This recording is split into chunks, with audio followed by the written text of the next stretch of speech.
Bonjour, je suis Mike Fink et vous avez la possibilité d'améliorer et de créer la vie que vous voulez grâce au pouvoir de votre esprit. Ma mission, c'est de vous inspirer, de vous éduquer, de vous donner les outils pour y arriver, pour que vous deveniez ainsi maître de votre destin. Aujourd'hui, je vais partager avec vous un concept que j'appelle le surplace du perfectionnisme. Parce que moi-même, j'étais un perfectionniste dans le passé, du fait d'une croyance limitante que j'avais eue suite à mon vécu familial qui disait que je ne peux être aimé que si je suis parfait.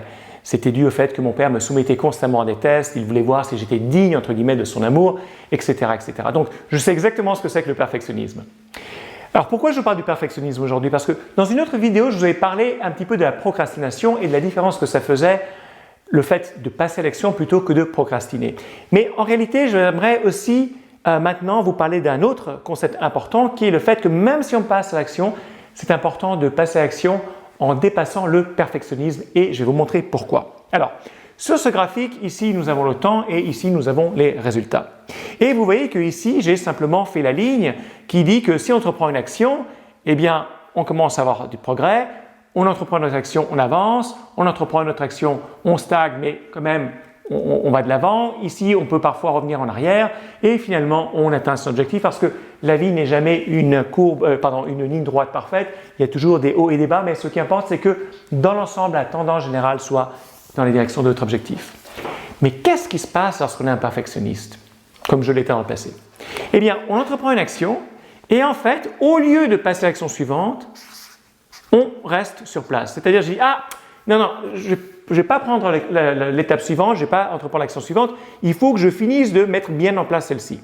Et donc, je reviens sur mes pas, et je reviens sur mes pas, et en fait, on fait ce fameux surplace qui nous maintient. Donc, oui, on a entrepris une action, oui, on ne procrastine pas parce qu'on continue à faire quelque chose, mais ce quelque chose, au lieu de nous porter de l'avant, eh bien, nous maintient sur place. Alors, quelle est l'alternative à ça? Eh bien, l'alternative, c'est celle de dire non. J'entreprends l'action et ensuite je passe à la suivante, même si ce n'est pas parfait, et je passe à la suivante. Et si ensuite vous voyez que les séries d'actions que vous avez mises en place donnent des résultats qui font en sorte que ça mérite d'être perfectionné, améliorer ce que vous avez fait, à ce moment-là, vous pouvez revenir vers la première action que vous avez entreprise.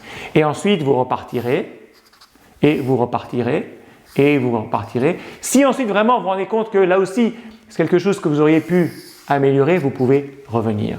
Donc, la différence du perfectionnisme qui vous maintient sur place avec le fait d'entreprendre des actions qui vont vous mener de l'avant, c'est que lorsque vous êtes de l'avant, vous avancez, vous progressez et rien n'empêche de pouvoir revenir en arrière pour corriger, pour ensuite mieux aller de l'avant. Donc, j'aimerais partager deux phrases avec vous qui pour moi ont fait une grande différence dans le passé. La première, c'est « fait, c'est mieux que… » parfait. Okay? Donc, fait, c'est mieux que parfait. En plus, il y a le jeu de mots en français. Donc, fait, c'est mieux que parfait. C'est-à-dire qu'une fois qu'on est là, si c'est suffisamment bon, passons à l'étape suivante. Et pourquoi je dis que fait, c'est mieux que parfait? Parce que, surtout si vous êtes un perfectionniste actuellement, gardez à l'esprit que vous voudrez toujours avoir envie de corriger, mais le fait est de savoir que vous pourrez toujours corriger plus tard. Donc, le fait de vous dire, ok, même si ce n'est pas parfait, mais si ça vaut la peine, si ça mérite, je reviendrai en arrière et je corrigerai, quelque part, c'est utiliser votre perfectionnisme pour aller de l'avant. C'est-à-dire, c'est quelque part accommoder votre perfectionnisme en disant, ok, je le corrigerai, mais pas tout de suite, plus tard, si ça vaut la peine. Parce que souvent, que se passe-t-il? Eh bien, vous faites quelque chose et là de l'avant, vous vous rendez compte que ce que vous avez fait ne correspondait pas à à la meilleure façon de procéder ou à ce que le marché voulait ou à quoi que ce soit d'autre et donc finalement ça ne vaut même pas la peine de recorriger. Alors que si lorsque vous faites quelque chose mais que vous allez de l'avant et que vous obtenez du feedback du monde extérieur, à ce moment-là vous pouvez vérifier et dire ok ça vaut la peine que je le corrige et donc que vous retourniez pour le perfectionner parce que vous aurez déjà eu des signaux que ça vaut la peine de le perfectionner. Un exemple, si je veux écrire un livre ou si je veux créer un cours, eh bien, il faut que ce soit suffisamment bon pour aller de l'avant, pour continuer d'écrire, pour le présenter à quelqu'un, obtenir le feedback. Est-ce qu'il y a de l'intérêt? Est-ce que le sujet intéresse? Parce que si ça se trouve, j'aurais fait tous ces efforts et si je m'aperçois que finalement, c'est un livre dont auquel personne n'est intéressé ou c'est un cours qui a très très peu d'intérêt, ça ne vaut même pas la peine que je retourne en arrière pour le perfectionner. En revanche, Si lorsque je vais de l'avant, je vois que ça vaut la peine de le perfectionner, je peux revenir en arrière, et là je recule pour mieux sauter de l'avant. Et autre chose que je voulais aussi partager avec vous, c'est pour pouvoir corriger sa trajectoire, il faut être en mouvement. Le mouvement, c'est exactement l'opposé du sur place. Et imaginez que vous êtes en voiture. Une voiture, c'est quelque chose que vous conduisez. En conduisant, vous corrigez constamment sa trajectoire.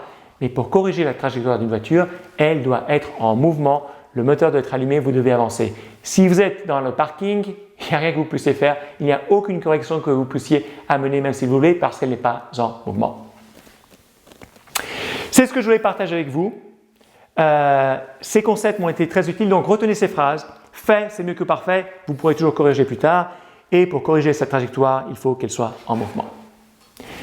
Si vous avez trouvé cette vidéo intéressante, eh bien, aimez la vidéo, aimez cette page, abonnez-vous à cette chaîne, laissez-moi vos commentaires, partagez-la, faites-en profiter à vos connaissances, à vos amis qui sont peut-être des perfectionnistes ou même ceux qui ne le sont pas mais qui pourraient quand même bénéficier de ces idées. Et surtout, cliquez sur le lien, ça peut être en haut, en bas, à droite, à gauche, dans la description pour aller sur mon site internet et obtenir d'autres ressources pour que vous puissiez devenir maître de votre destin. Je suis Mike Fink et je vous dis à très bientôt.